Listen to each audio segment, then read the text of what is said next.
Sonet നോക്കുന്നവർക്ക് ഇതാണ് രണ്ട് കിഡ്ലം വാഹനങ്ങൾ, അത് ഫുൾ ഓണിൽ കേട്ടോ. ഇത് ഡീസലാണ്, ഓട്ടോമാറ്റിക് ആണ് വരുന്നത്. എങ്ങനെയായിരുന്നു ഇതിന്റെ മോഡല് കാര്യങ്ങളൊക്കെ? 2021 വണ്ടി 34,000 കിലോമീറ്ററോടെ ഏറ്റവും ടോപ്പ് ആൻഡ് ഓട്ടോമാറ്റിക്. അത് ഡീസൽ ഓട്ടോമാറ്റിക്. ഇനി അതല്ല മാനുവൽ വേണമെന്നുള്ളവർക്ക് ഇതാണോ? അത് ന്യൂ എംപ്ലും കാര്യങ്ങളൊക്കെ വരുന്ന ലോ കിലോമീറ്റർ ഓടിയിട്ടുള്ള ഡീസൽ തന്നെ HDX, അത്യാവശ്യം നല്ല ഫിറ്റിംഗ്സ് കാര്യങ്ങളും സൺറൂഫ് ഒക്കെ അടക്കം വരുന്ന ഒരു വാഹനം. ഇതിന്റെ ഡീറ്റെയിൽസ് എങ്ങനെയായിരുന്നു വരുന്നത്? ഇത് 2021 വണ്ടി 27,000 കിലോമീറ്ററോടെ HDX മാനുവൽ പെട്രോൾ ഡീസലാണ്. ഇത് നമുക്ക് കിലോമീറ്റർ എങ്ങനെയായിരുന്നു പറഞ്ഞത്? 27,000 കിലോമീറ്റർ ആണ്. അത്യാവശ്യം എല്ലാ ഫീച്ചേഴ്സും ഇൻക്ലൂഡഡ് ആണ്. ഇതാണെങ്കിൽ വെറും 34,000 കിലോമീറ്റർ. ഇത് ഡീസൽ മാനുവൽ ആണ് വരുന്നത്. ഇത് നമുക്ക് ഡീസൽ ഓട്ടോമാറ്റിക് GT ലൈനിൽ ഏറ്റവും ടോപ്പ് എൻഡ്.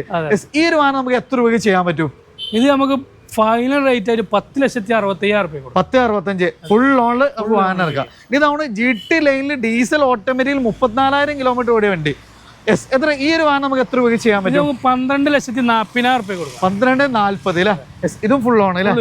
അപ്പൊ ട്രാക്ക് കാര്യങ്ങളൊക്കെ ഉണ്ടോ? ഈ രണ്ട് സോണർ നമുക്ക് 0 ഡൗൺ പേയ്മെന്റ് കൊണ്ടുപോകും.